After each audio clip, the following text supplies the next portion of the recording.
start our show the way we're supposed to start it. Totally as messed awkwardly up as possible. Exactly. Just kind of rambling into it. That's That's exactly pretty how we much the do only it. way to podcast. Mm-hmm. It's pretty great. If we were organized, it would be a different show. Um, just to kind of keep it going the normal way we always do.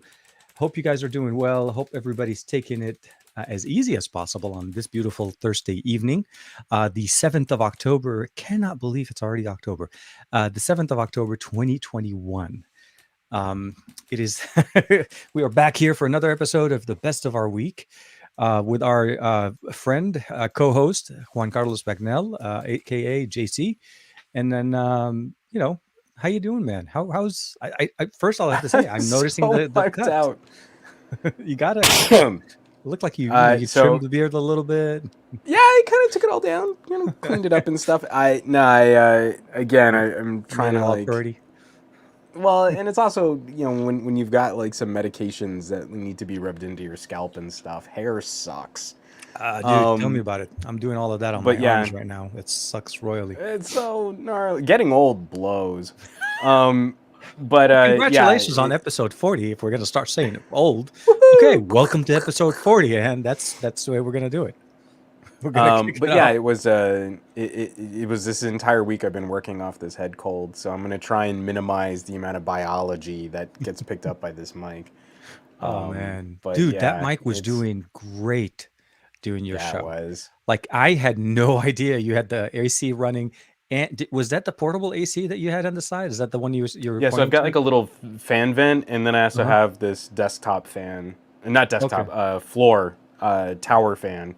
That's running right now, and they're going right now, and this is sounding fine to me. So I'm gonna rock with it. We're gonna go with it. So. Already with us on this beautiful evening, we have Steve DeRoche. Welcome, my friend. Gary the fireman, Barry Johnson, Aditya, the man, the Mr. Cumberbatch himself. Of course, Greg is in there as well. Who else? I think I saw a couple more people. Oh, Rinesh is in there as well. And then, of course, David Burns caught us. He's like, I found the nerds. Yes. I forgot to tweet, so I'm gonna tweet real quick while we. I forgot to do that as well. I'm doing it live. Dude, I was so just for everybody's reference, I was a few minutes like cutting it right on the wire. Skinning your teeth there, TK. Yeah, we're supposed to like do a pre-show 10 minutes before we tweet out and do a whole bunch of stuff, and I'm like waltzing in at 7:58 and say, "Hey, what's up?" Juan's texting me. He's like, "Hey, TK, jumping in anytime? Are you gonna pull that what you did last night? Have you wanna do a podcast?" So that's how we pre-pro. That's how we produce this. Aditya beat both of us. He's like, I beat both of you guys. I tweet, check your Twitter notifications. Yeah. That's how. Let's see. I don't see anything. I don't know what's going on with Twitter. I can neither. Hey, is Twitter down? That'll be funny. We started off. That would be the third. So we had the collected companies of Facebook. Down on Monday. They got the message. They said the SGGQA was not going to happen on Monday, so they all took a break. That would be the perfect time to just pull the plugs on all their servers, because I couldn't talk about that as news. Then I hope everyone out in podcast land has taken the time to reset your stream keys and reset your passwords on Twitch. So that was fun. Because that was super fun too. Now I've got a dozen devices that I've got to re-log into, so that'll be awesome. And now we're just waiting for it, because it comes in threes, so we're waiting for the third shoe to drop. Who's it going to be? We're going to see like a massive outage at Google tomorrow. Is it Twitter? Is it going to go down? Maybe Reddit servers are going to bork again. I'm trying to find some wood to knock on, but okay, got it. No problem. Yeah, I know. I really need to know. I wish Scoop was in the chat right now. We could ask him what the Vegas odds are on another major tech company going down in the next 36 hours. You know what? It would not be so. Google Plus. Gary is sitting. I miss Google Plus. There have been so many jokes lately about like MySpace and Google Plus, and you're like, the internet used to be a much more naive and innocent place. Much more simpler way, easier to just and I believe anything. Scoop! Hey, Scoop is in the chat. Scoop. All right, uh, I gotta know. I mean, like, if you got a bookie that you work with on, what the over under is on like Twitter going down tomorrow to make the three. The Facebook went down on Monday. Twitch had a total meltdown, and then who is it? so There's got to be someone else this week. Telegram benefited the most actually out of all of those things. People started joining Telegram like it was going out of, like it was like a fire sale. So it is Yep. very it's sad, but it is almost a matter of when will it happen, not if it's going to happen. It's more of a when. So at some Right. point or another, I mean, we remember when YouTube would go down. I think was it not that long ago, it went down in India. It was down for a few Mhm. hours. Then we had a whole bunch of bonked situations here. It wasn't down, but every time we uploaded our videos, it wouldn't go through. There was a whole bunch of Yeah. problems. I was gonna But say. I mean, that was only like 2 weeks ago, and in yeah, no, internet but life, I know that's the a long time, but the the effect though of what happened with Facebook was actually much greater because they owned WhatsApp and Instagram, but mostly WhatsApp. The reality of the matter is, once WhatsApp went down, my mom couldn't contact her sister in Lebanon. oh, That was the way they communicated. entire regions of the planet The depend internet on on this type of WhatsApp. messaging. Yeah, Absolutely. So to us, it seemed like, hey, we're on Twitter today. To them, it was like, that's I it. can't communicate with anybody. That was They've a all much vanished. for It 6 to was the 7 Thanos hours. snap. It was like who put on the glove and who snapped, and we're like, what happened? Can we re-snap again and get back into where we were? So it's definitely, well, that was the reason why there was such a mass jump over to Telegram, because it's the communication part of it. It wasn't the social posts and so on. It's how you communicate with friends and family, and a lot of people I think have started to use Telegram, but didn't necessarily fully commit to it till they got this wake up call. I'd like to call it. But yeah, that was the beginning of the week. But you know what? I'll say this. Even though the week started that way, it had a few kind of ups and downs. You had some really good stuff going on, and of course, you had the show with Videomaker, which we all Yeah, had a that was chance to fun. kind of throw in a few questions in there and trying to like keep the conversation going. But it was a lot of fun setting your setup, and then sorry about the adapter, man. I'm Oh, hoping you but that got was another. great though. I mean, it was Yeah. brilliant. Again, it's the thing I love about doing live demonstrations is something's gonna break, Oh, something will go wrong. cables will get Um, lost and things will get broken. and Absolutely. and I could not get the video out back working on that Xperia Pro, and I mean it was embarrassing because it was like I had kind of built up to, this is the one thing I really do want to show you coming back from the phone and Mhm. trying to set that up, and I love it because it's having an HDMI input and a USB-C output. You can like When it's IO dedicated, legit. yep, exactly. It It's truly, it's phenomenal. And it's so I way finally better than get to that regular. point. I've got the camera up on the tripod. I've swiveled everything around. I've got him pointing at one of my Hulk busters. I'm gonna throw on this camera and like, I go to plug it in and nada. And after the stream, I'm breaking everything down and I'm going piece by piece. Is like I got to at least figure out what went wrong. And I pull the HDMI adapter because I needed to use. I have a micro HDMI Mhm. that I usually use with my phones, but I had to use it because I was demoing on the ZV-1. Yeah. So I was using the HDMI on the ZV-1. I And so was I thinking that you probably were using it on the ZV-1 because I personally see I have the E10, which is basically a mhm. ZV-1 for the most part, and I use the same adapter. That's how I have my Yeah. top-down camera now. So Well, okay. on the Xperia Pro, getting the HDMI adapter to a full size, and I got like all these thick gauged HDMI cables, there was way too much pressure. And so even though the pressure was pushing up against the Xperia held out fine. The adapter just totally cranked. It was Really? like a 50-degree bend in the plug on the adapter. So I at least kind of figured that out, but it was also like the most reassuring way that that could happen. Like Sony made a phone, Sony called their phone Pro. They've got this dinky little connector that you plug in HDMI port to, and it's very likely that the Sony HDMI input is stronger than most of the micro HDMI cables that you would ever hook up to it. So that at least kind of helped verify, like, okay, they're going to call this phone Pro. It does seem to be built Pro. and Oh, I had to sacrifice an adapter to get there, but it did it. So absolutely. that's pretty And rad. when I had a chance to play with it back in the day, back in the olden days, 6, 7 months ago, I know, like because 5. I had no, I had for somewhat reason I had two of them at the same time because I was having some problems with an input. But the main thing I told Sony, I said, we are looking at, obviously there's cages for the A7S III. There's a whole bunch of adapters. Everything was really, really protected. The one part of the entire setup that I felt was the weakest link was the adapter, was the cable itself going into the Xperia Pro, because that doesn't Mhm. have any support for itself. So the cable could Mhm. easily bend.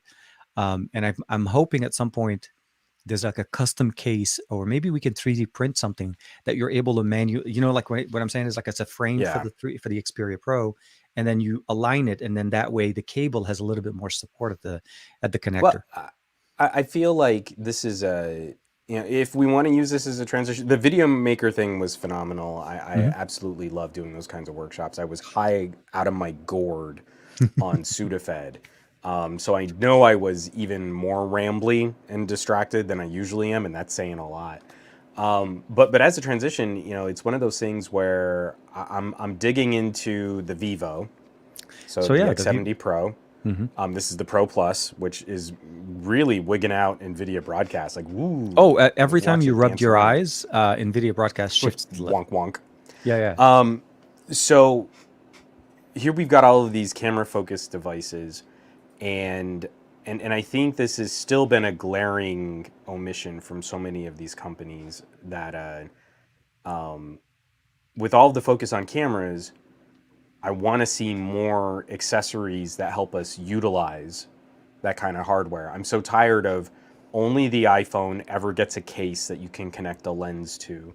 Only the iPhone ever gets a custom case that you can put on an ND filter or a CPL or any of these other things that can legitimately help your photography, and everyone else just has to make do with these BS little, like, rinky-dink plastic clips that kind of Clips that really but don't line up with your camera sensors. And so I kind of caved, like, literally 20 minutes before we jumped into the backstage on this Mhm. stream. I went and ordered a small rig. So it's Dude, one I of love those my metal yeah, yeah, yeah. I metal just got bracket mine mounts. for the E10. Yeah. Yeah, so it's a cage. Not for one of my nice cameras. I'm spending cash on a cage, hopefully, which will support not every phone, but a number of phones. And I think this is also going to be leading me into, like, the Pixel 6. I've been complaining about it for too long. I'm Mhm. so tired of phones not having ND filters. I'm so tired of phones not having variable aperture. This Yep. Vivo is incredible, but it's yet another step into this conversation where if you want to shoot video, it's probably going to look herky-jerky just because this sensor is so big and it's soaking up so much light. The only way you can balance that is with a silly fast shutter speed, which, I mean, it's not even, like, making a joke about, like, the movie Gladiator, where you see those Mhm. individual, like, grains of sand kick up during the battle sequences. There's no motion blur. We're shooting like 10 times that shutter speed just to get an even exposure on a bright sunny day. So, kind of keeping up with that, and finally hitting my breaking point. I got a small rig, I got a handle. I found a couple 37 millimeter ND filters, and it's like I've got to do something because this is driving me crazy, and it's driving me nuts that Vivo doesn't have official accessories. It's driving me nuts that No. Samsung Yeah. doesn't have official accessories. We're They long tried that one past time, I want to say. They were that. starting What was that it? It one was like year. back in the Galaxy S5 era I want to say these either the 5, it's either or 5, the 6, or 7. 7. It It was wasn't the 6. no, no, no. It was the 7, because that was the one I was at MWC. And I remember going out into the press room, and, like, after the show, and there was like tables of cases, Mm-hmm. accessories, adapters, charging case. I'm like, the accessory lineup was amazing. None of it came to the US, but it None of was it at came. the yeah, it was at the Yeah. announcement. And more than likely it's in Korea. It's probably in some areas in some market outside of the US. But it just shocked me that how many accessories was out there for the S7 and the S7 Plus. But again, you would never know. So they do those. And speaking, when you were talking about those lenses, what really knocks me in most of the time is companies that generally cover every iPhone. will do one or two Android devices, right? You'll go to their website and you'll look, Mm-hmm. and it'll be some weird pixel, like they picked one pixel and that's it, they stopped at it. And Right. then it'll be one Samsung or something. There'll be like a couple, but you're right. We're not getting the love that we typically that iOS gets, Apple devices do, and that's a shame because at the end of the day, the reality of the matter is, both ecosystems have great capabilities. Vivo, for one, is really good. Mm-hmm. We know exactly how LG was doing their work with their cameras and the advancement that they've put into their apps. Pixel is poised to come out with again, obviously with the GN1. There's going to be some new technologies coming out there. My hope is that we're going to start seeing some accessories to augment that performance, or help us tame, or provide some additional accessories, Yeah. like you said, lenses, ND filters, or even rigs, like a small rig. I would love to be able to, because I think there was one for the iPhone. I take that back. There is an actual kit that can Well, so supposedly was converting your the phone. small rig makes it's kind of like a weird skeletal frame, Hmm. specifically for a couple different phones, for a number. I mean, basically all of the iPhones, and then I think they also do cover some of the Galaxies, Yeah. but that doesn't matter to me. Those are the two devices I handle the least. So what I'm looking at instead is that they've got a cage that has a universal plate that can Hmm. be shifted. So I'm going to try that and see if I can get it to line up with some. I doubt it's going to work with all of them, but they specifically list Xperia 1 Mark II and Pixel Nice. 4 XL. And I believe they mention LG, which is just shocking that anyone would even think to try putting an LG in this cage. But I'm pretty sure they mean like V50 Hmm. from when the small rig cage was made. So I'm gonna give it a try, and I'm hoping that if I do that, I'll probably need to custom rig some rubber washers just to make Hmm. sure that the bayonet actually does kind of seal a little bit Hmm. more against the rear of most phones. If I can get an ND filter on this Vivo, it will dramatically improve, I think, the quality of a lot of the video that you might want to shoot from a phone like this, especially when you kick it down to 24p, you shoot Hmm. it in log, and then you have great control over your ISO and shutter speed. I mean, like that to me sounds like this could be a 21st century Bolex. The main image sensor on this phone is roughly the size of a 16 millimeter film frame. And if you've ever seen, all of the phenomenal indie films that have been shot on 16 millimeter, Email. Yep. Black Swan was shot in part in 16 millimeter. Leaving Las Vegas is shot 16 millimeter. So many, Clerks, not a great looking movie, but it No. was shot in 16 millimeter. There are so many things that we could be doing here, where $1,000 phone could be. I think the correct choice is a starter filmmaking solution. But the thing that's killing me is like I have no control over this aperture.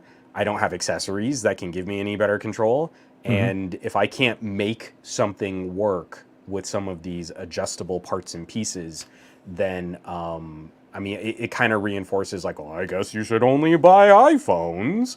But I don't want to play that game. I want to at least see if there's some kind of solution that the image sensor on this is twice the surface area of an iPhone 13. I mean, like, it's just insane what we're packing into these devices right now. So, Oh, absolutely. And speaking of cameras, since it's been what you're focusing on for the last, I think I'd say maybe a couple of weeks now, since you've received the Vivos. yeah, So, yeah, it's taken a lot. well, I mean, there is a lot to cover too. It's not like it's just a little bit. There's a lot of things going on. Now, one thing I would probably say is the approach to Vivo's technology, which is I didn't get a chance to ask you last week. Sure. How does it compare to LG's approach to camera? Like when we're talking V60 type of experience versus Vivo, X70 Pro Plus XYZ kind of Hmm. thing. Do you think that it's if somebody using an LG is going to be somewhat proficient or has a little bit of an edge going in, or is it so different that you have to kind of relearn everything? Yes to both. Mhm. So here's the deal. Mhm. If you've shot on an Xperia, if you've shot on an LG, or if you've really tried to dig into the manual, the pro modes on a Mhm. Samsung, you'll be better prepared for what's going on with the Vivo. I kind of keep thinking of phones as like a spectrum. There's a Okay. spectrum of like average consumer to full standalone production grade camera for smartphones. And I Mhm. still feel like Sony's occupy the most standalone camera like feel on the market. So you go Oh, from an A7 to an Xperia.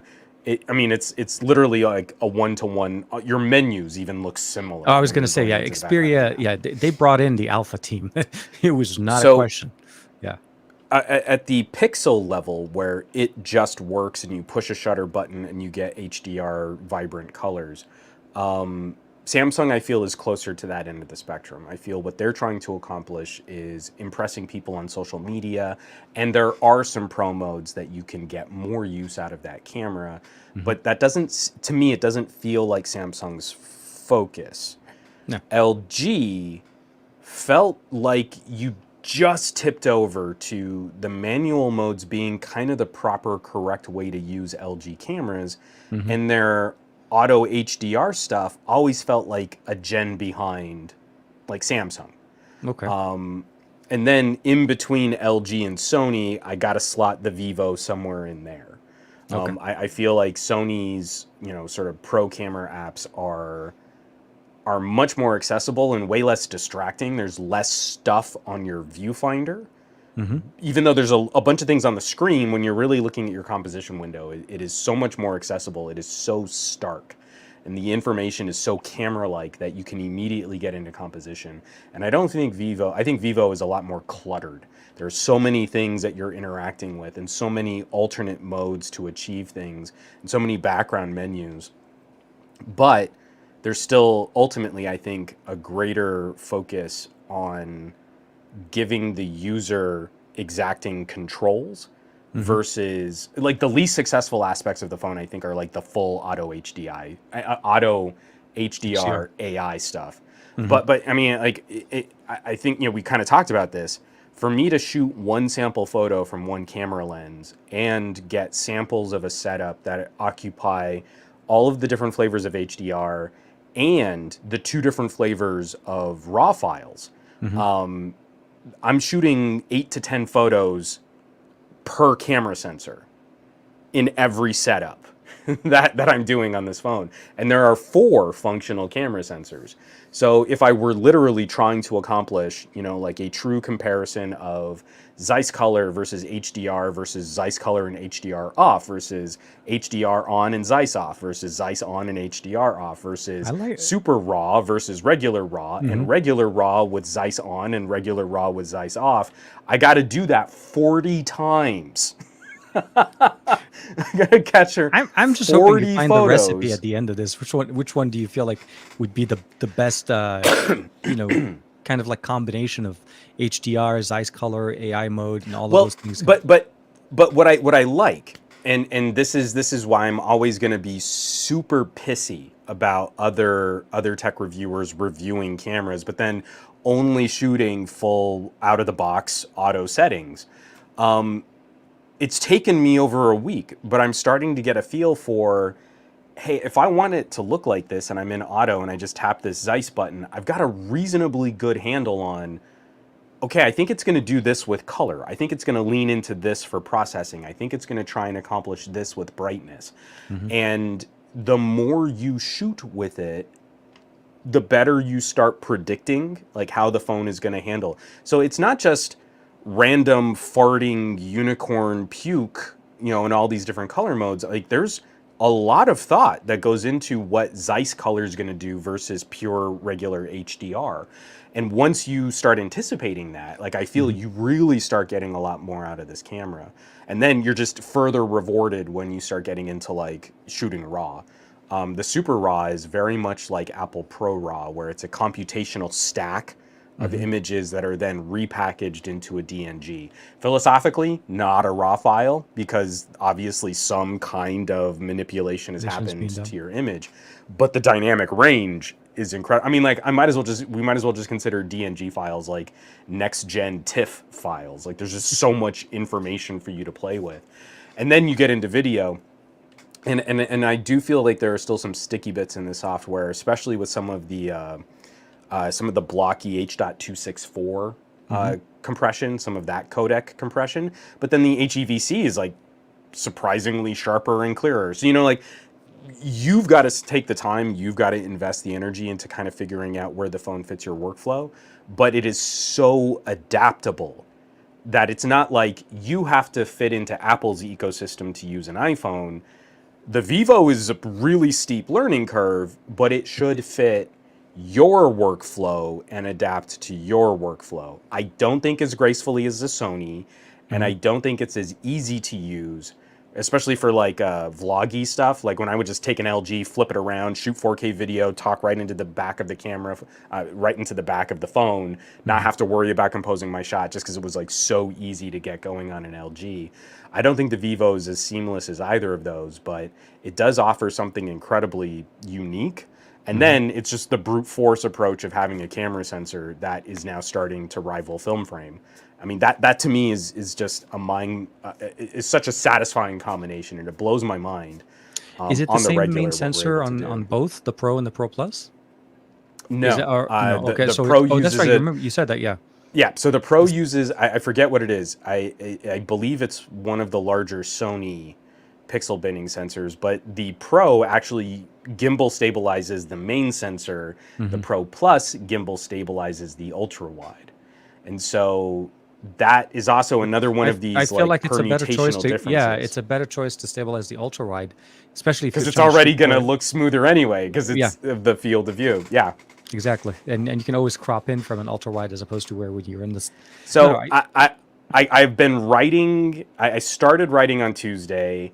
I'm almost done now, and I'm just under 7,000 words on my camera review for wow. only the Pro Plus. Almost I, 2 weeks. I, I, I don't know how to make it shorter. There's so much to cover. I think most people that are interested in that level of detail will not want you to have it any shorter. But I understand what you mean. You're thinking about like how do I make this consumable to to the masses? And I think typically what you've done in the past, if I'm not mistaken, at least, is you would do a small like a video referencing some of that content. But if you're going straight, an editorial on this, I think it's worth it for somebody that's considering a device that's $1,000 for the capabilities that it offers. They should be able to figure out what it can do, and it's one of the reasons why a lot of people, if you're listening to this obviously for the first time, please make sure to check out Juan's Patreon. This is one of his big babies and something that he really enjoys doing, as you could see, just from if you're listening to the last few minutes of it, so Yeah. definitely make sure to Well, check it out and hopefully and it support. definitely, like, I am definitely making a statement by going this hard on the Vivo, because there is something special here. There are definitely some pain points, and Vivo needs to address some software issues. But I mean, this should be getting people critically excited for Pixel 6. The GN1 is a monster of a camera sensor, and I think It it is indeed. does properly address some of the issues that I've had with the Samsung Ultras, especially for things like autofocus performance. The depth of field is incredible. The low light performance is remarkable. Hmm. These cameras struggle in bright light. I Yeah. mean, we're now pushing the opposite side of this physics envelope, and now we need to address like reining in light and controlling light Yep. and kind of painting with that. And at the same time, I also feel like these are exactly the kinds of phones that get dismissed, or they get poorer scores when you go to certain review outlets that only deal with a single number score that ranks the camera, and the only way that they'll ever review cameras is by full auto HDR because average consumers. Consumer. Yeah. And that to me is total BS. I mean, it is intellectually dishonest. I feel it is lazy. I It is. feel it is a way to rig your review so that you can make sure iPhones and Pixels always win, even though this isn't a contest. There is no winner camera. There is only the camera that best satisfies your Your needs. needs. And Exactly. I don't care how good a third-party app might be. When we're talking about the software hardware integration that comes directly from the manufacturer, that has an advantage over trying to fulfill everything by, oh, I can just put Filmic on there. Doesn't Yeah. work all the time. So So I have to have this long form conversation. This is going to be probably like a 40-minute, maybe a 45-minute camera review. And only on one phone. I'm still going to have to figure out something to say about how the you the the X70 Pro. But if I feel like if we don't properly acknowledge what real competition looks like, especially when it comes with such uniquely different pros and cons, then we're not really doing our jobs. We're not really tech fans. We're not really tech enthusiasts. We're just fanboys and shills for whatever company is going to make us the most money on YouTube. And I and feel too many reviewers fall into that hack trap and completely disregard this. If I hear one more techie say things like, "Oh, well, if you're really serious, you'll go and get a mirrorless camera." Like, do you realize how Marie Antoinette that sounds? Like, oh, well, I only use $10,000 worth of camera equipment to shoot my crispy B-roll. Just don't be poor if you want to be an aspiring filmmaker. And again, I'm looking at like my grandfather's 8mm film reels. I can't find it, but I had a project in high school. It's the only time I ever shot film. Super short project. It's like 2 minutes long, but we shot it in 16mm, and it was really expensive to get that produced. And now there is a pocket supercomputer that Mhm. is now achieving a sensor size that is close to 16 mil, and you're like, this should be someone's starter camera to shoot their film projects. If you're an aspiring filmmaker, a film student of any age, why would you start by spending $3,000 on a camera body and six You thousand wouldn't. dollars Yeah, for no, for a pack exactly. of You primes? you you really This is need to. $1,000 and Mhm. has the storage built in. You don't even need to buy a memory card. Like if you want to get your project started. So to Storage is to me, always a it's big. Yeah, no, definitely. I think it's one of those combinations that you always need to make sure, especially with devices that have these type of sensors. You do need a lot of storage, especially if Juan needs to do 10 different shots per, just for every single scene, just to kind of get everything in the right frame. Josh Quinones just joined us. oh Gabriela is there, hey. kicking it with us. Um, Oh, Tech Love and dude, Mama jumped in. I missed her. yes. Everyone say hey, Tech Love and Mama. Hey, Tekla, Mama, how you doing? Hold on, let me see. I think I made it. Yeah, here she is. Hey, everyone, say hi. Hope you guys are doing well. Um, I think I'm still like super amazed. I'm not gonna say that I'm like counting the minutes, but I can't wait till you're done with your work on stuff, because at some point I am gonna basically just drive up, snag that phone, and run away, and maybe try to play with it a little bit, because the reality is Oh, it's a the trip. the Yeah. 11 Ultra for me right now, the Mi 11 Ultra has been one of the best sensors on a device that I've had so far. Like, by comparisons to some of the other devices that I have, I still think it has one of the better sensors that I've gotten my hands on and been able to play with, especially for the capabilities that we have in there. Although I feel like Xiaomi either is no longer trying to focus on improving it as much as they were at the beginning when it was originally launched, or maybe they're just working on the Mi 12 Ultra or something like that. But for me, it literally is. That's one of the reasons why I'm excited for Pixel 6 or Pixel 6 Pro, and Yeah. we're literally about, what is it? Today is the 7th. We're about what, Well, 12 it's days always away. got to be a part of the conversation because I was an LG fan. So front And I think loading that, I have to say things like I'm a hardware over software kind of guy. always. But it was always a pain point on LG knowing that you would be lagging behind on software updates. They got way better. They never really did get enough credit for their security patches and some of their Yeah. little intermittent bug fixes. But Hmm. you always knew if you were rational and you didn't just write the company off, you were making a choice. I was making a choice for LG hardware and accepting what their software situation was going to be. And I kind of feel there's something about Xiaomi where you can't achieve their hardware pricing without some compromises somewhere else. So even though the phone is called Ultra and we should expect a certain level of support, care, and attention, I don't get the sense from them that their long-term goals really lean into the kind of conversation we would also expect from a Pixel. Hmm. So a Pixel, I know I'm going to be making some hardware compromises, but I should be making those hardware compromises to receive the soonest and most immediate attention from the company that makes the operating system. Before we kind of move around here for Steve, because he Hmm. was making fun of how long it takes me to produce a camera review. I actually do have a terribly composed shot of a fire hydrant that I took as part of like some of my night mode tests. So if you needed to see a fire hydrant under terrible, ugly yellow lighting, then yes, I will have one of those for you. So I just didn't want you to feel like I was slacking off on my camera review duties.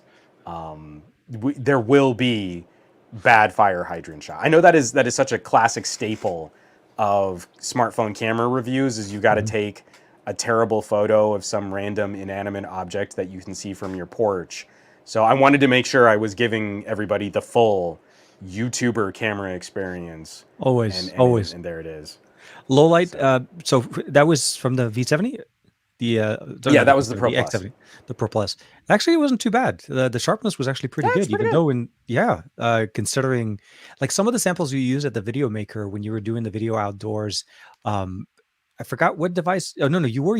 Was the all of the B-roll for the shots that you showed from the when you did it from the mobile from a smartphone? Was it from the Pro or was it a different device? Because I know you were using Oh, the was Xperia. Yeah. the Xperia. Okay, so the So yeah, my setup there, and I wish so. If I had been more sober, probably would have asked like not to do interjected Q&A the way that Videomaker set it up. On our kind of rehearsal period, they explained Mhm. like, hey, and we'll just jump in if there are any great questions.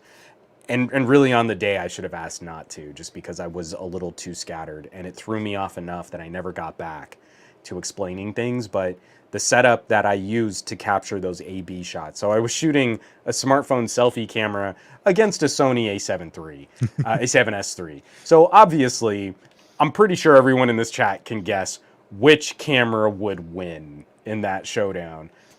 But yeah, everything was done in that setup where I would have been using the Pro to facilitate external monitor and to be Okay, the modem for the for camera the too. uplink. Okay, So okay. and as we all know, the Sony selfie shooters are okay-ish.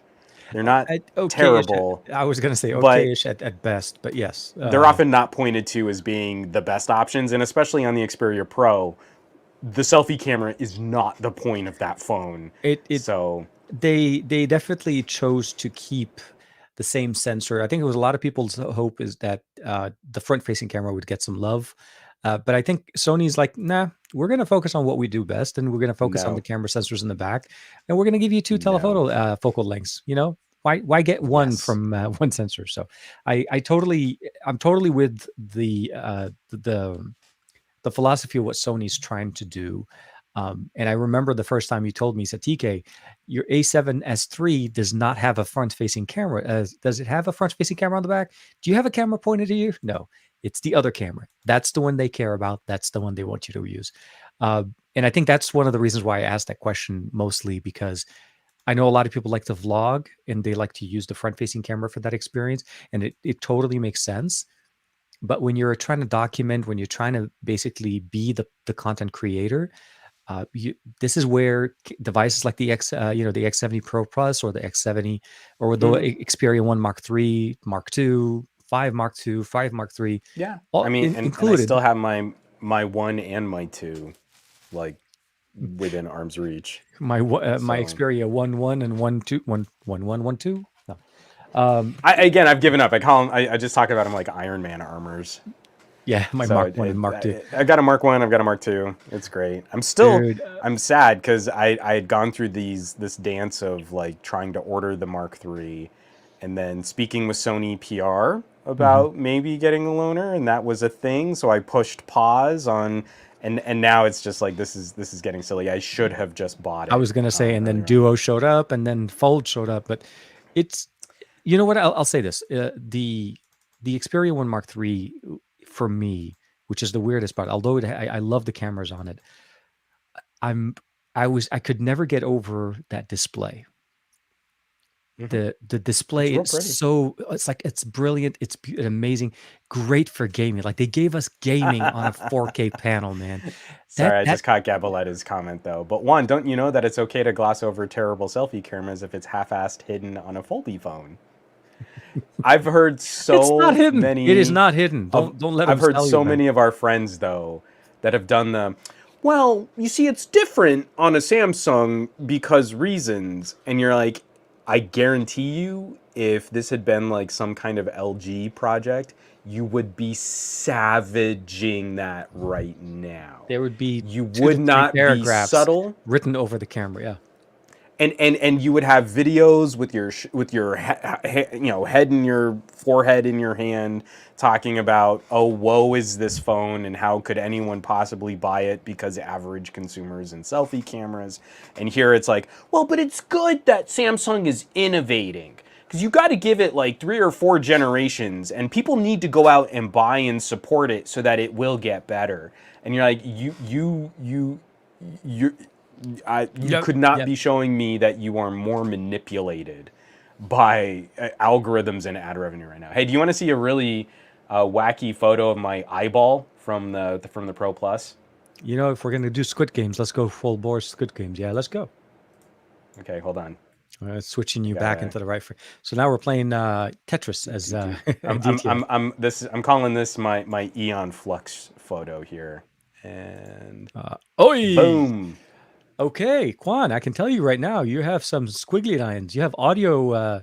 You have an audio meter built into your eyes now, or what are you doing? I mean, macro modes are fun, man. I mean, it's a good thing They, Apple finally invented it because all these other phone manufacturers that have been doing it for years. I was worried. This is I good was very times. concerned when macro was going to become a thing. So for everybody listening to the show, we had a very, very close look at Juan Carlos's iris, and we were able to see how he was called, how he got the name. Some The gadget guy. topography of Oh, some all of audio the guy. fibers of my iris. No, This you is had like one hilarious. of the little lines in there was like, "Doo-doo-doo-doo-doo-doo." It's almost like Yeah. that. I'm Some audio guy. regularly in bloodshot eye conditions. So Oh my god, that was a good one. So I don't know how to describe it. It was definitely a very close and personal look at Juan Carlos's eyeball. No, it was definitely, it was really very. Johnson was like, what did we see? yeah, It, I couldn't help that. I mean, again, it was like, so see, that's now me you know what shooting you're it making me wanna blind do because now, it's right? off the ultra wide. So I'm shooting it blind, and I have my OnePlus just on as the flashlight. That's why you see such hard light coming off the side. But the fact that I could just do that blind using the volume. No, I use the voice shutter. So I'm saying cheese. Like holding up the See, now you're cameras. making me want to try and actually I want to try using my the Find X3 Pro because this has a microscope mode. Yeah, But I'm like, do okay, it. so I'm gonna have to try it. So we'll do that. We'll if it comes out and it turns out decent, I'll post it on Instagram tomorrow or later tonight or something like that. But And it's not easy. And it is again, not I'm easy getting that lens that sensor. there was a story on the Discord. Someone posted about a doctor just saying like, "Oh wow, now that iPhones have this macro capability, it's going to revolutionize eye care because we can now get macro photography to start looking at conditions in the eye, and we can do this in ways that can go out into the field. We don't always have to bring people into hospitals and stuff to check this stuff out, and I appreciate that. I know Apple products seem to move these conversations more than any other company can, but is an iPhone really the cost saving solution to do this kind of photography work when I mean, we saw this in its earliest incarnations back, OnePlus 7 era, the Huawei, what was the first Huawei that did a macro close focus? Was it the P30? Uh, I don't remember, but anyway, it's been a couple yeah, years. yeah. No, it's been a few. So- Yeah, it's been a minute. So again, I mean, like, I love it when Apple does ProRes and we get all these people who are interested in trying to utilize more of their phone features or utilize more of their phone hardware. but so often they've all, I mean, again, it's like, you know, you didn't have to wish for brains, Scarecrow. They were in you all along. Long, yes. Oh, Dumbo, you didn't need the magic feather to fly. You could have always Right. flapped your ears to take off. I mean, it's the one part. It's so empowering and exciting when this conversation finally does evolve. But at the same time, when it's only hinged in this like Apple-centric media environment, we completely lose sight of like these were solutions that people could have been utilizing for 2 or 3 years now. Oh, And it's absolutely. great. I'm glad people are figuring it out now. But if you really did care about these features and democratizing them, especially on phones that aren't as expensive as iPhones, then I feel we've kind of missed some of that conversation before that we could have been getting people up to speed sooner. It is a very interesting approach where, like you said, Apple seems to be inventing things that have been around. But I will say this much: on Android devices or other smartphones, for some time, we had a weird mishmash of approach to macro photography. We always used to get these 2 megapixel, 4 mega, two, like some weird sensor combination that they would put in there, and it wasn't even focused on that. It was almost more about the number of lenses. But then there were some companies that decided to do it the right way, which is not even use a macro lens and actually using the ultra wide, because you're able to Yeah. achieve so much of that closer focal. You're able to get so close to the subject and get that clearer shot. And Well, you that's get why the companies. OnePlus 8 kind of felt like sort of a step back in some regards to the It, it, OnePlus 7s was because of some of those camera changes. it was a different, yeah, no, definitely the 8 Pro for sure. I felt like was more of an improvement, but that the 8 was. This is why I felt like the 9 and the 9 Pro were more of an upgrade. They really kept them in the same tone, and you were really more going towards what type of experience you wanted. If you wanted this 9, but a little bit smaller, flat display, you go in with that one, but you got 90% of what the 9 Pro has. And then if you wanted the curve edges and you wanted the faster wireless charging and all of that stuff, you get the 9 Pro. But for the most part, the sensor experience was very similar. That was a big approach that I felt like OnePlus did for the first time. It Hmm. bridged the gap between the 9 and the 9 Pro.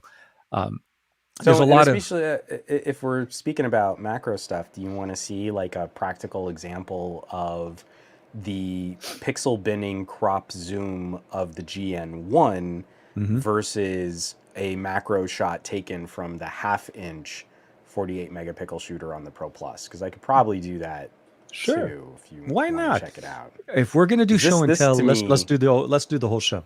this to me is exactly and kind of what you're describing is again when we discuss nuance and what makes for a good macro photo.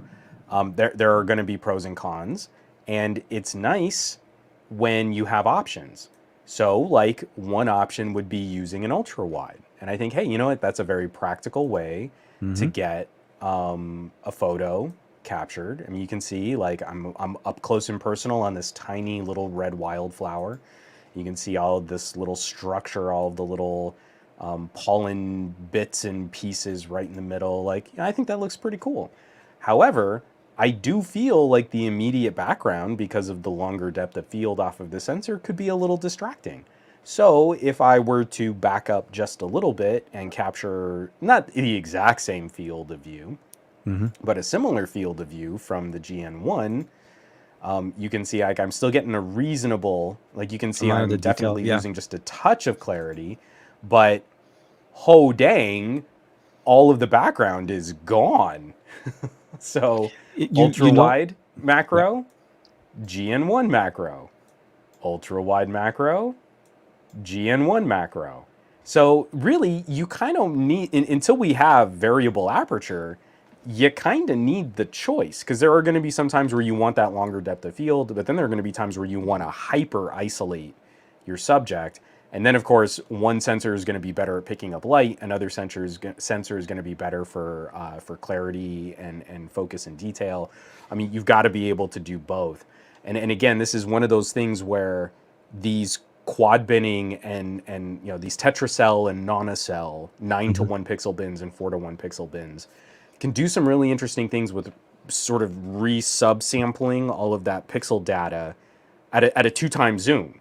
Yep. So you don't lose as much as you would lose from a traditional RGB sensor with larger photo sites, because it's doing a different kind of demosaicing Hmm. as you zoom in closer. So like this trick doesn't work as well on a Galaxy S21 or on an iPhone, but it works great on a OnePlus 9, on any of the Ultra Galaxy Well, they Ultra had, yeah, because I phones, think and it was these a 50, larger. it was a 50 megapixel ultra wide, wasn't it? On the OnePlus 9?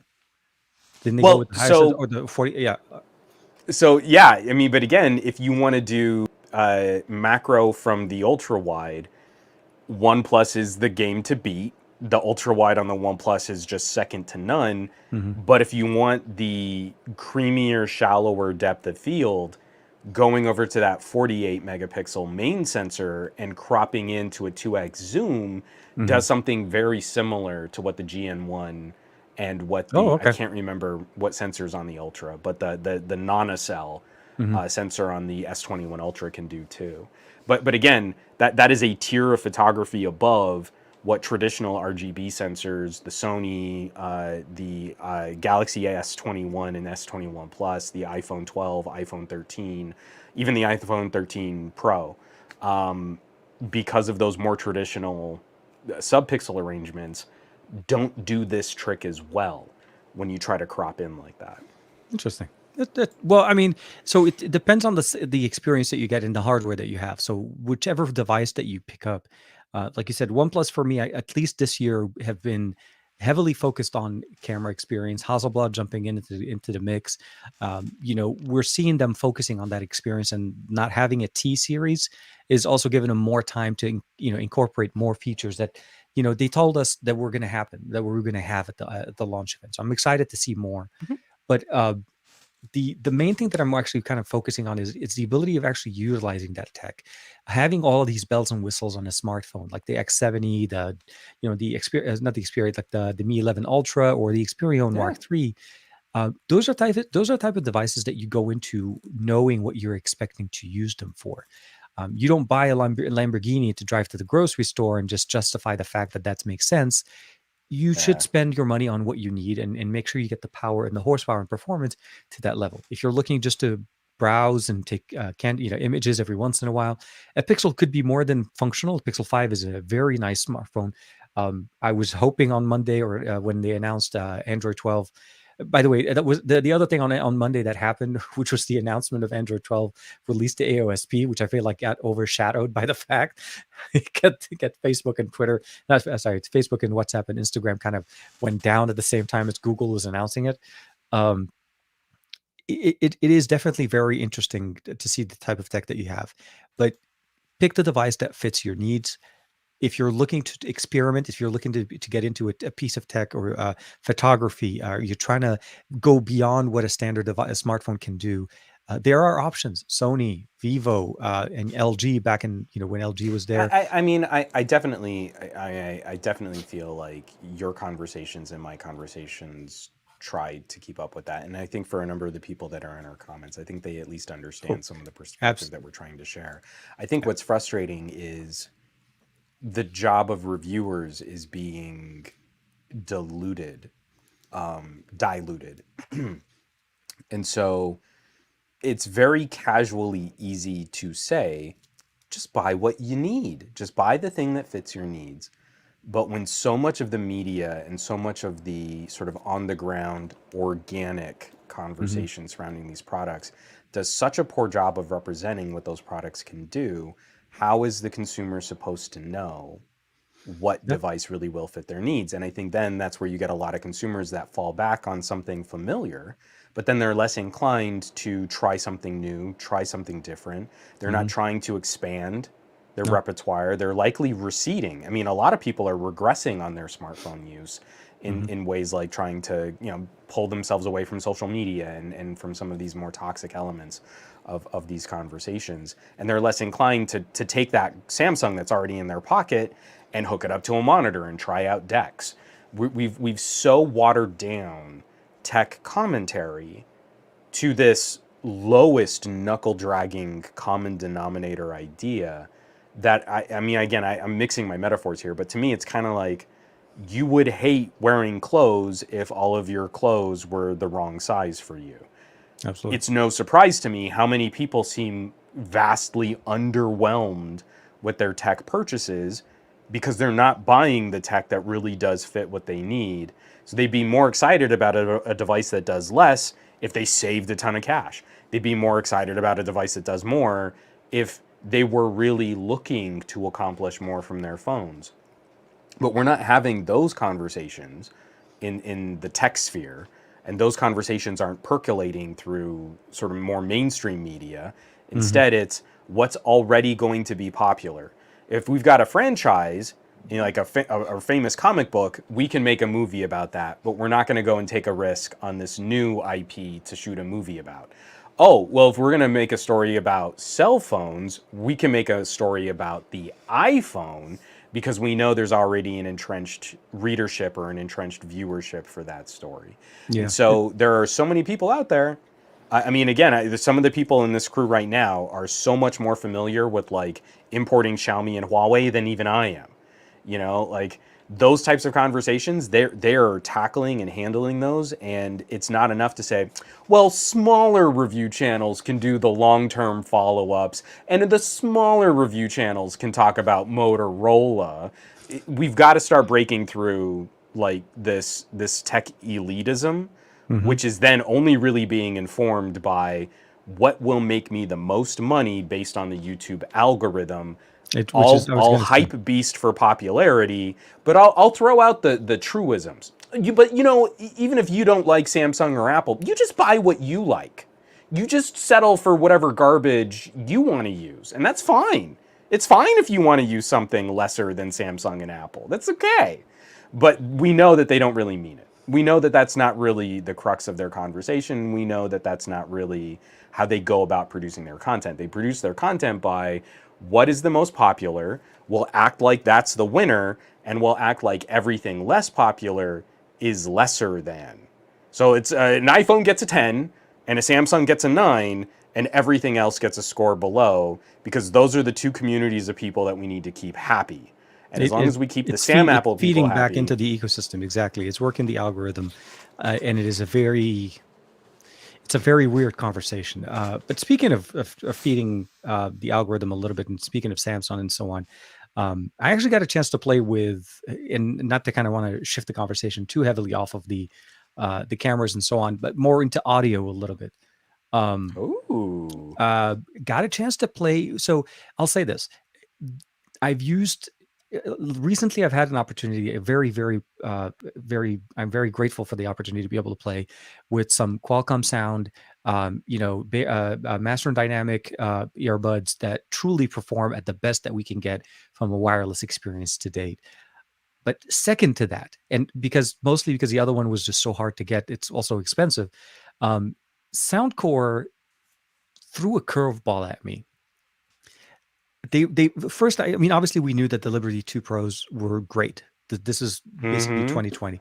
The Liberty 3 Pros were announced this morning, and actually had an opportunity to play around with them. Hopefully, and if we can get my camera is just not responding today.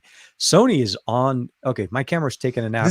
Okay, so I felt bad because you just now that we call it out. I just have to put it all the way there, and I'm like, whoa. I was using a loaner ZV-1 to kind of produce the whole Sony stream, and I went in twice to like, here, let me hold this up right in front, and it wouldn't track. No, the ZV-1. I can't. I remember. It's just, Sony was just, because before we started the show, I was trying to show something to Juan, and the camera was just not focusing. I was like, like right there. See, it does not want to, like my hand doesn't exist. That was happening to me. And now, can we do it? No. Yeah, we're doing. Well, either way. Anyway, so back to the earbuds. So the Liberty 3 Pros took all of the things I loved which, by the way, if you own the original pair of Liberty 2 Pros, LDAC was pushed out as an update a few weeks ago with the updated version of the app. So it's not just necessarily getting LDAC, but what I really liked about it is that we get LDAC with 32-bit and 96 kilohertz. So we're jumping over most of what we can typically get out of our smartphone when it comes to audio quality. Of course, with supported devices. And I say that because I had the weirdest situation go on, and it's not like I'm trying to harp on Samsung or trying to bring in Samsung in the conversation for no reason than to make kind of like point out mistakes or something. My Samsung cannot play more than 1644. It won't work. I tried the Master and Dynamic. I paired the new buds directly to my S21 Ultra, and I go into developer settings and I go into the setting option. I cannot pick LDAC in there. And even if I'm able to pick LDAC with the brand new Liberty 2 Pros, the maximum I'm able to get is still 1644, and it then switches back to AAC. So I'm having some weird issues when Oh, it comes down to gross. audio. No, but it's a weird thing. You'd expect this S21 not to be in that position, because I switch over to the Pixel 5. I don't know if Josh is still in the chat. Josh Quinones tested it also on the Pixel 5, so I tested it out there. Perfectly fine. Pixel 5 can handle it soon, everything. How refreshing was that? Because do you remember all those Bluetooth teething pains we used to have on Oh my God. Pixels? Yes. It Oh my wouldn't. God. They wouldn't transfer to my Like phone. it wouldn't They wouldn't connect transfer to or my car. I yeah, yeah, couldn't. yeah. I'd have to like repair headsets constantly. It's Dude, actually kind of refreshing. Like, oh, here's it this is little so banger like the Pixel 5, and it it's just doing it. This is it does great. it, and so it matches it. It worked great, and I also tried it on the Insider phone from Asus, just to kind of see that, like, a kind of a control group, Now, right? just to clarify, and because I won't be able to run much troubleshooting or anything for you. When you're going through the developer settings, what are you seeing from the Samsung that is detailing that it's falling back to CD quality? So what I end up doing is, first I go into the Soundcore app and I turn on the LDAC. So Hmm. there's a toggle within it. Some devices will give you the ability of turning on LDAC in the settings within Bluetooth, but Yeah, most of them you're relying on the app. So you need the app to for actually sure. switch it on. And the weird thing about it is, it actually is a switch that turns on in the actual buds themselves. Because when you turn them on to LDAC and I jump from one device to the other, LDAC stays on regardless of what I'm using. So it's almost like an internal switch. The app is just configuring it. So for Sony, not Sony, for the Samsung. So I turned it on, and then I started listening to music. I'm listening to like master. I've been playing music with the Master and Dynamic on for my wireless solution for weeks now. So I've gotten used to how audio sounds like at that fidelity, where I don't have to boost the audio so much to get the audio to play very well. Samsung, for some reason, I had to boost it almost to 100%. Then I was like, what, this doesn't sound right. Like, I'm not getting Right. that same level of experience. So I jump over to developer settings and go all the way down to the audio experience. And I noticed that the audio codec, even though selected as LDAC, is still showing AAC. And not to say Mm. AAC is bad, but I'm just saying it's just not what you're expecting. But way less good when you've got Way less good. access Oh my God. to, And yeah. when you go 1644, it's different than 3296. It's a much different experience. So I turn on LDAC and it stays on. And then I go into the settings. I can't push it beyond 16. I know it can go do 32. Mm. So that was my first indication. The option isn't available for me to select. And then what I do is I switch back to my music player. I turn on the music and I jump back into developer settings. I'm just doing the gesture to swipe. And then the device switches back to AAC. I turn it back on and it goes back. So something in Samsung software is not allowing it to turn it on. Pixel works perfectly fine. Asus works perfectly fine. I double checked with with Jeff as well from LFA Reviews, and he did validate, but he was testing it on different devices. He didn't test it on Samsung. Yeah. I'm trying to double check with Josh Quinones, because he also has an S21 Ultra, to see how his experience was.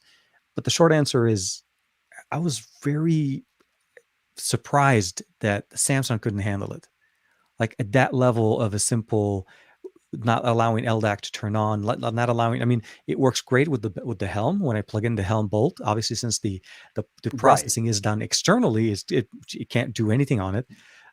Which that was refreshing, because that used to be the problem with Samsung's, was not playing well with USB USB DACs, audio exactly. hardware. Yeah, like my the Q3 still doesn't work, but the Helm bolt actually works very nicely. So, long story long, very very impressed with the Liberty 3 Pro. Well, and Um, Gabaletta is saying he also has issues with Samsung only allowing AAC playback.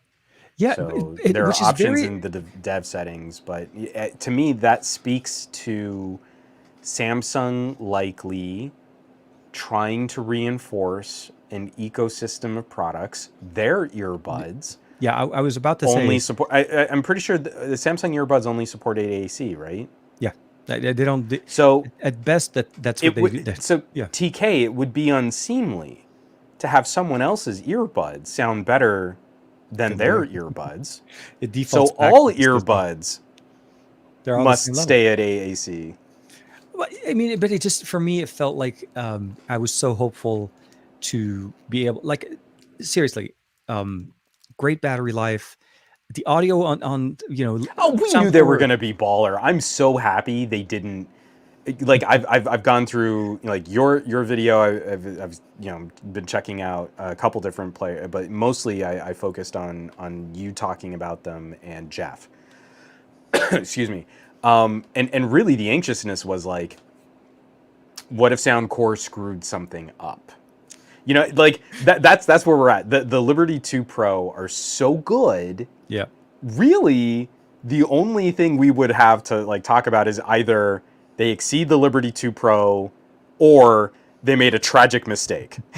Like those are the only two They made a left conversations. turn at Albuquerque and never been back. Exactly. One of those. No, no. I honestly, if there's one thing I probably would say that I'm a little bit. So there's a few things that they added in there that I love. Dual device pairing at the same time works beautifully. The ability of just literally initiating conversations, like connecting it to your PC, connecting it to your phone, and you're able to get notifications at the same time as being able to actually listen to music or watch content and work on your PC. Absolutely great. I connected it to my desktop behind me, and they sound as good as they did. Now they don't perform as well because there's no desktop app from Soundcore, so we can't really control and try to finagle some of the audio experience. So Well, and also 1644 is roughly the best we can get. Windows PCs so Oh, dumb when it comes to different the audio. Bluetooth options. I Oh, was trying to talk to I think it was either Paul or Gary. I think it was mhm. Paul, Paul Puri on the Discord. How difficult it was to try and find a Bluetooth transmitter for Windows PCs that could do advanced audio codecs. It, I mean, I it, was looking at like hub audiophile boutique solutions that were like $150 to try and send. And then it was like, this isn't going to be like Bluetooth for your computer.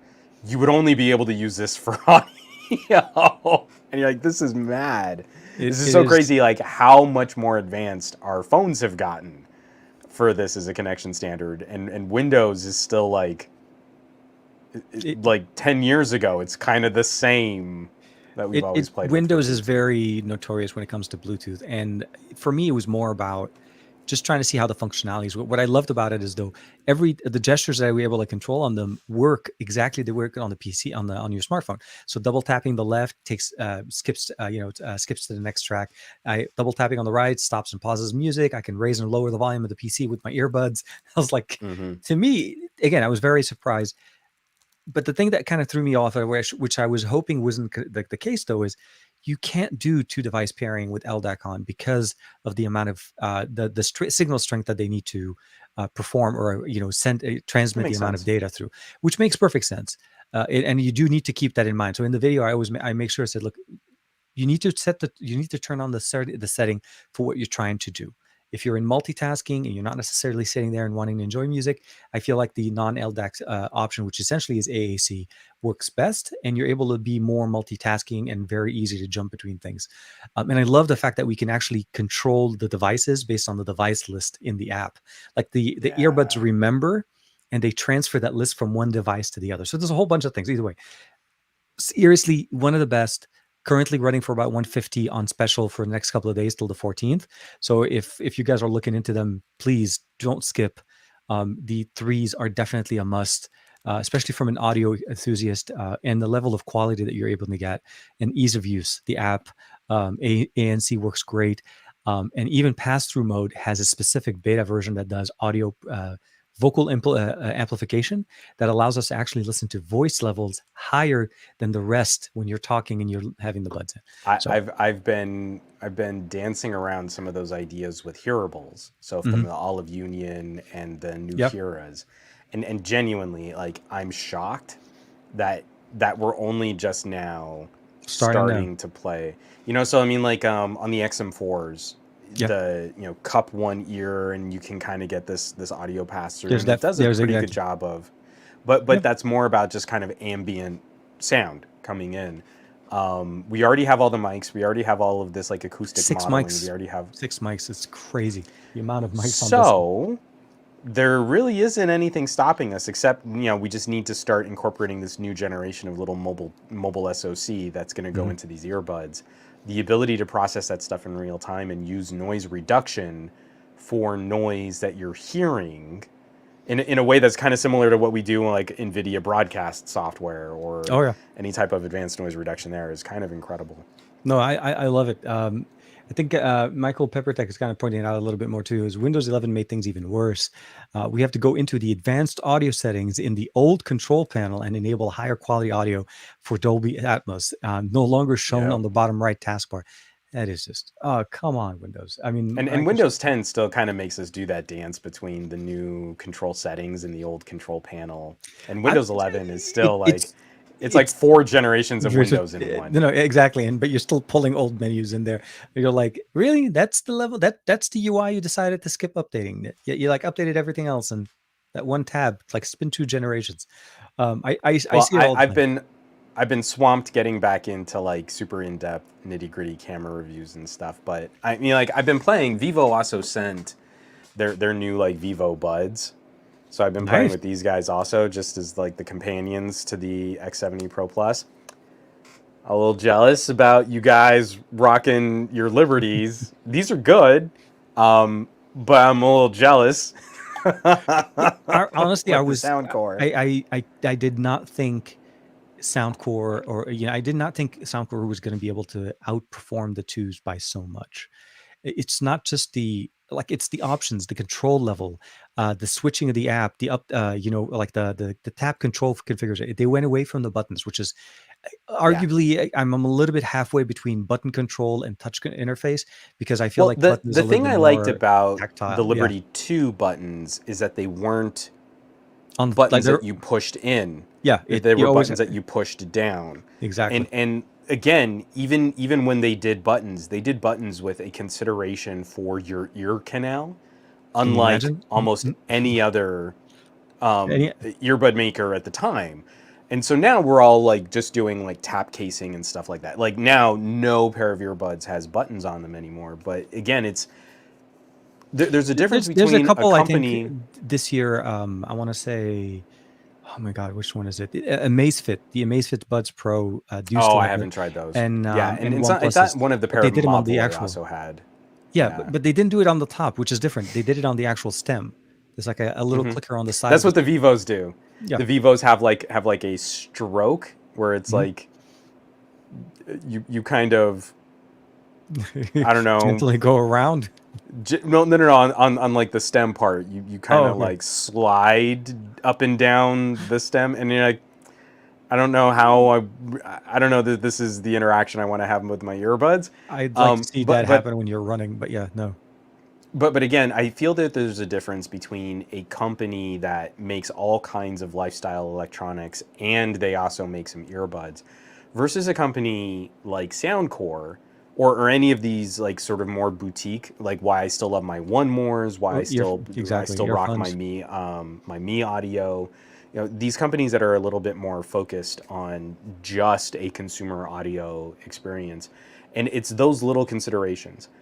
When I tap One Mores, the interaction and the force of the tap typically isn't forceful enough that I have to like jam earbuds into my ears. The TCLs are really good. The S600s, those are very good earbuds, but I feel the activation for the controls on those happens in a more deliberate way that does kind of have an impact on my skull, and I don't like their control layout because of the way that I've got to tap and interact with them. Even Soundcore getting rid of buttons, it's not just getting rid of buttons and going to tap controls. I would have every expectation that Soundcore has like designed their tap controls around the biology of interacting with your ear canal and to minimize how much concussive force is required. The approach to it was, which is what I was trying to show. I wanted to show you real quick. Is these are if this thing ever focuses, oops, and that's how we break it. Gravity. Gravity, it'll always do everything for you. Okay. Anyways, if you could, that is just not going to happen. Anyways, so at this level, you can focus it here. So there are basically the wingtips and the ear Mm-hmm. tips that allow us Yeah. to have the perfect fit. Oh The yeah. first ones out of the box, when I put them in, I thought was doing something wrong. I put them in my ears and they kind of curled backward up, and then the earbud comes out by itself. So I was like, what did I Yeah. do?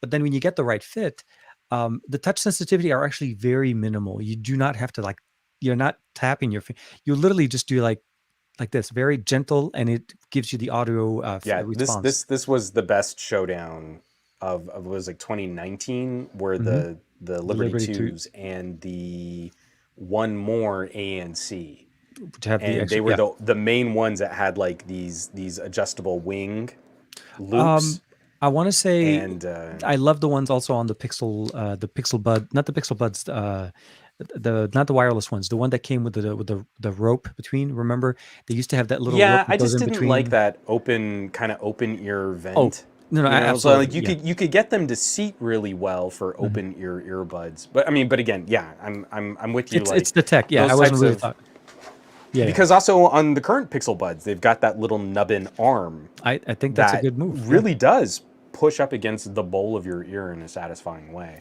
And So but again, not I'm so so uncomfortable as happy. well.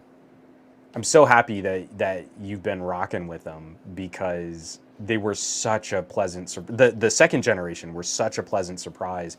And again, I'm sure they've probably refined their tuning a little bit. I actually haven't updated the firmware on these. I need to go and check the app again and just see if I can get Oh, LDAC going. absolutely. Get LDAC, and not only in But the app, but yeah, update the firmware. You're right.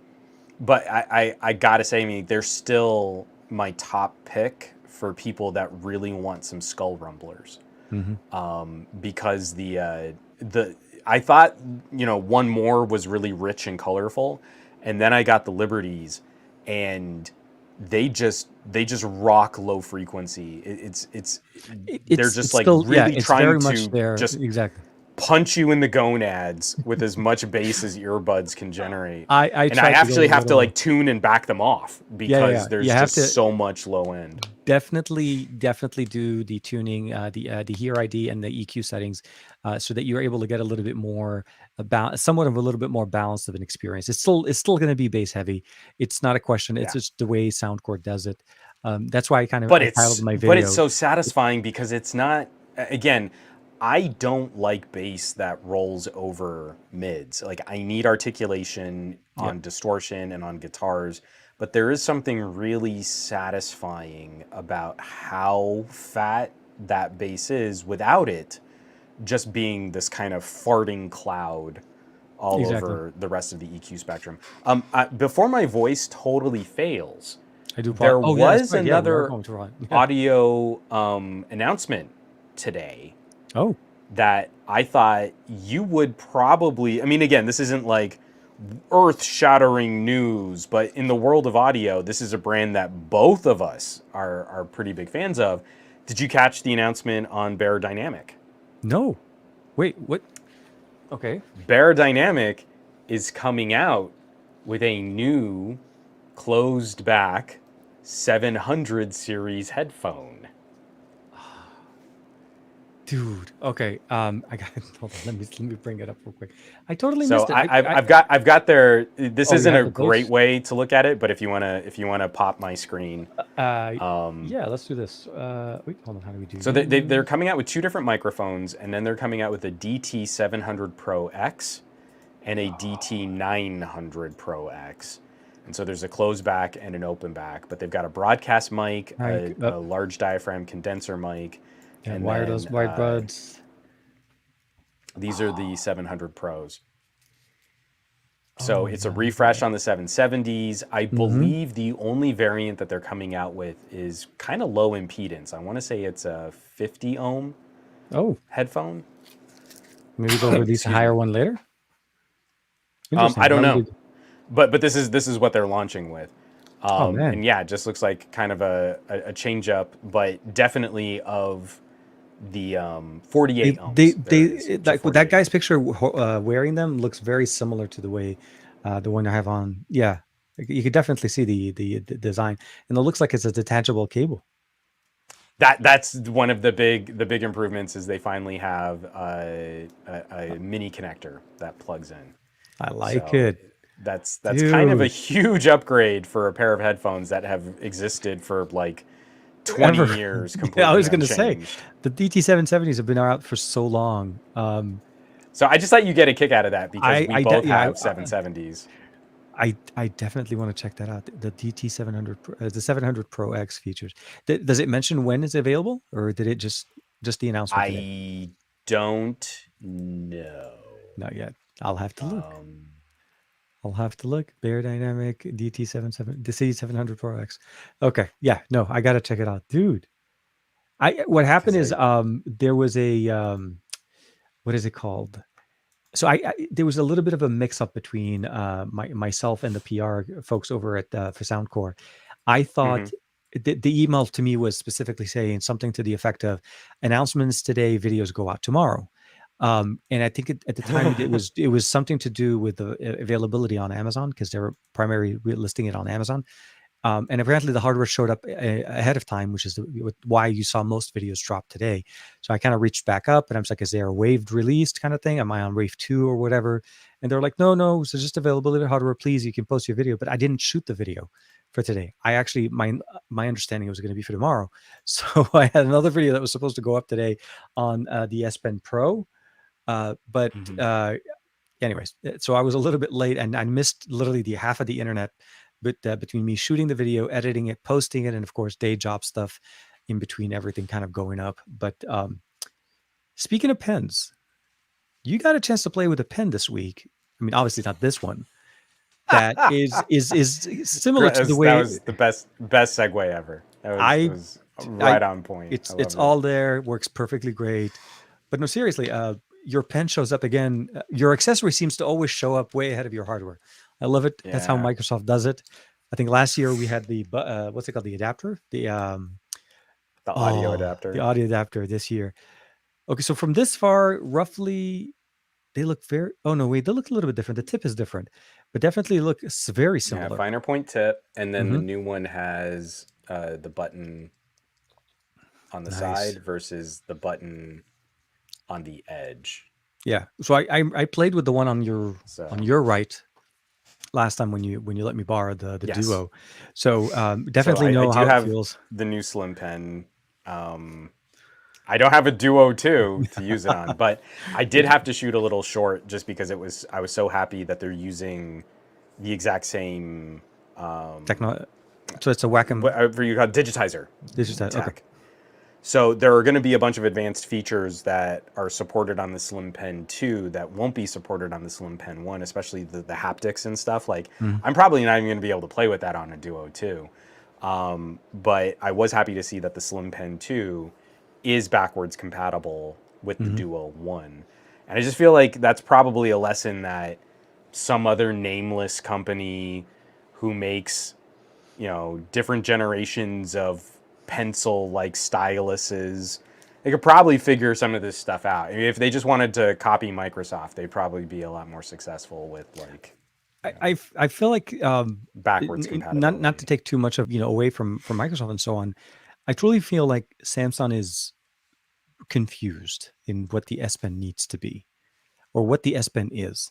Um, I understand and I can understand and appreciate what the Pro S Pen is and what it's going to Hmm. do and what it tries to do.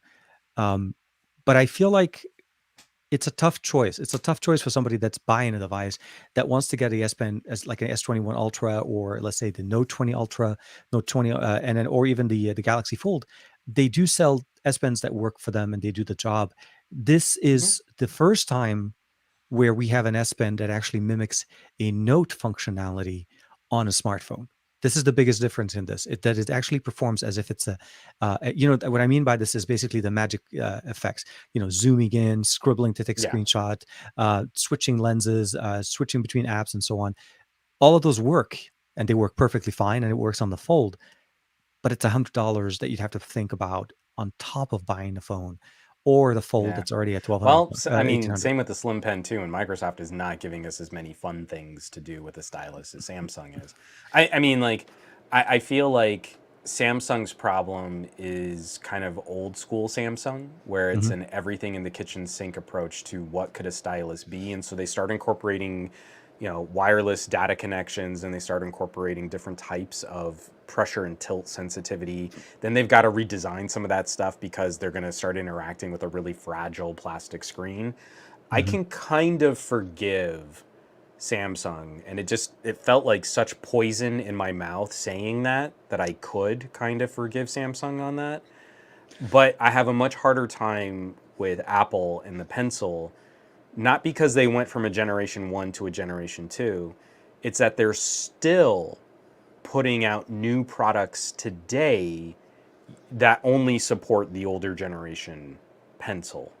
And that to me is the kind of consumer fleecing that's like Apple really trying to wring out and cynically trying to wring out as much money from their customers as they can, Mhm. because they might not know, oh, I might get this iPad and then I need to buy this version of the Pencil for it, when that might have motivated them to buy a different version of the iPad and hope that the Pencil 2 Yeah. would be a longer lived accessory for the next iPad that they would consider buying. So now you get this iPad today and it's got support for Pencil Gen 1.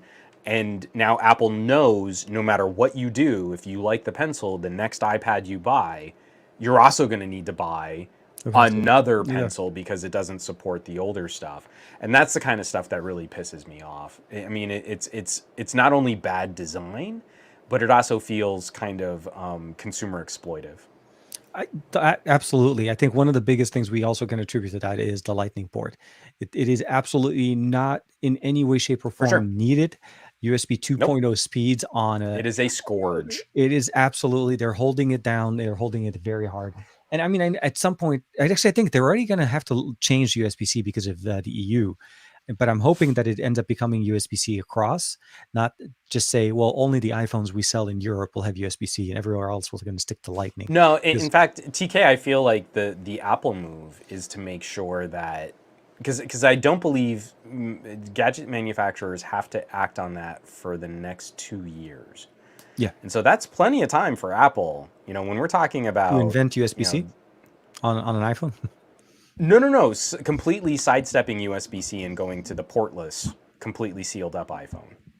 Oh my God. So they'll completely circumvent. We don't have any plug. No charger on in our the phone. no charger in the box and no port in the box. So no more. And cable. if you want to utilize like charging, now you need to buy mag and you need to have your plates. And we're going to make sure that you buy even more stuff and make even more e-waste and waste even more packaging. Yep. And with much more expensive products that are going to be much more difficult to deal with out and about. But we won't need to put a USB-C port on the iPhone, because if we follow the letter of the law in the EU, well, there's just no port on the iPhone. I really feel strongly Apple is going to try and make that in play. 2 years we'll have a portless iPhone, and and they'll be like, well, we didn't have to mute it. We're good. All of our stuff are older stuff or older stuff. New stuff is just no more ports. It would be interesting. I think wasn't Vivo one of the first companies to put out like a concept phone that was portless? Was it one of BBK's sub brands? I remember maybe a couple years ago. I know what you're talking about. I honestly don't remember. Was it the one that had the crazy like all the way waterfall wraparound? Yeah, portless screens. Phone. See if I Was can it or was glass like all the way around like 360? Yeah, and was it? Hold on. I'm trying to pull it here. I don't know why. Oh no, it's not Meizu. I don't think it was a Meizu. It was a different brand. I forgot the name. I want to say it was a Vivo. Now I'm like having to Google everything. Vivo. Not the Vision Beyond. Hold on, where is it? Oh, Xiaomi. Oh, it was? Xiaomi. Well, Xiaomi had one. Oh, you mean like a Mi Mix or something? Yeah, hold on. Let's see here. Oh, yeah, the Alpha. This is the Alpha from. I want to say this is the Sony. Not Sony. The Mi Alpha, the Mi 10 Alpha from 2020. The rest of this article is useless. These are the two concept shots that Xiaomi really put out. Yeah, so the concepts were there, but I think when it was finally released, it did have ports at the bottom. It was closer to that last picture that you were showing, where it was a little bit. But either way, what I'm trying to say is we've seen it before. Motorola just there was an article on XCA not that long ago talking about Motorola and truly like distance wireless charging. Like this is like if you remember always seeing those demonstration rooms at CES back in the day, you go in there and Lenovo they're was trying going to, hard on that stuff for a while. and they were charging you across the room. So, long story long, the hope is that obviously we get to the technology where we do not need to have our devices have ports, and that you could do wireless charging to a certain extent and still benefit from. I mean, I feel like gadget manufacturers are going to lean on consumers. The only thing you use your port for is charging your phone. And fine. And listen to audio and transfer data. But yeah. But again, for people like me, I'm gonna get real cranky because I transfer data. And you're gonna tell me you've got a portless iPhone, and then you're also gonna try and sell me on ProRes. And like there's no way. There's no way I'm going to want to play this game. The rate, the transfer rate alone could be one of the biggest deterrents to most creators. It's the ability of basically saying like, oh yeah, I can shoot all the content I want. I can try to do everything. But then when it comes down to transferring it to my phone, I'm going to be running it at USB 2. This is like when Samsung was running, what's it called? Well, no, Sebastian kind of nailed it. You know, like, yeah, we're all just sitting here doing ProRes over AirDrop. So ProRes and ProRes. That's all I say. It's not the gig, but I feel like phone manufacturers are going to do the same thing that they've done with every other thing we've lost. Yeah, consumers don't really swap their batteries. Consumers are more interested in Bluetooth audio. Consumers don't care about all of these other features. When was the last time your grandmother used a memory card? And that's what they're going to do with USB-C. Okay. Apple's going to do it. They're going to make a whole bunch of money selling tons of accessories because you're going to have a super cycle of people trying to hype train this new iPhone. And then Samsung will copy them a year later, and then everyone else will fall in line. And really, so I mean, like, if we like features on our phones and we like the ability to like transfer data, plug in accessories, utilize advanced networking and desktop mode style solutions, I think we've got about 3 years left with high-speed USB-C, except for, of course, like out there niche or boutique kinds of devices. But we know Samsung will be super thirst trap trying to copy anything Apple does there. Absolutely. And by the way, I think we finally got it. I forgot who it was. I think it was RP that mentioned that it was the Vivo Apex. So it was the Vivo. The Apex. Yeah. I mean, I'm gonna look that up too. Share screen. Let's see if we can pop it. Oh yeah, I remember the Apex. So I remember. So yeah. I knew it was a Vivo mostly because I was like, it makes sense. Vivo is the company that always likes to push and come out with concepts and so on. It was a concept for sure, and it was portless. It was 2019. It was about a couple of years ago, and yeah. I mean, obviously, they stopped after this, but it was one of those. Like, hey, let's do something unique. Let's try it out. And I think a lot of people did try it, and they said the world wasn't ready for portless smartphones, or we needed wires and we needed. I mean, and the thing that'll bug me is it's not a question of being ready or not. It's a functionality thing, and so we don't have flip cams anymore. You remember the just big red button shoots video, and it looked like a rectangular puck because our phones can kind of replicate some of that functionality. I'm just going to be increasingly cranky as we keep talking about all the more power and features and compute and GPU and functionality that we need every generation, and then every generation also like taking away those accessibility and connectivity features that matter to getting all the power out of the phone. I just kind of feel like, and this isn't just specific to Apple. I feel like the entire smartphone industry just needs to take a year off. Seriously, yeah. 2022, keep selling the same phones that you made this year. And I don't think they would skip a beat. I think the world will continue working exactly and pushing the capabilities. I think, let's just say this. Tech it's like a weird, it's just we're getting to the point where I think we are beyond what we need on the hardware side, like way beyond what we need.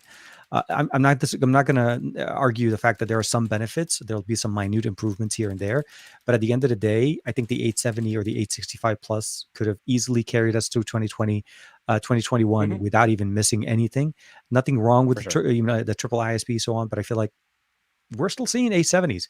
We're still seeing quite a bit of 870 devices releasing even Oh, and later in real the quick, year. we got to say goodnight to Aditya.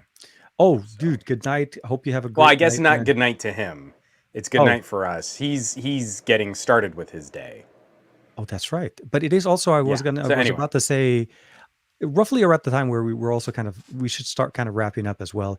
I promised Juan before the show we were not going to stress his voice too long, shooting for an hour, and it is an hour and 35 minutes. 5 minutes. I am super bad We at had a math. lot to talk about. Oh, no, no, absolutely. And I think it's hard to kind of encompass any conversation generally in just like a couple of words and then move on. This isn't a short. Can you imagine if we did this show in a short format? It was like, hi, you, yes, me, yeah, Vivo plus X2, and then 60 seconds later, that's how we do Ding. it. Can you do the best of our week shorts coming to you in um, I do want to say first and foremost, obviously, thank you for joining because I know you've been stressing yourself out actually quite a bit recently, especially with the your voice and with a lot of stuff going on. Again, Videomaker, great show.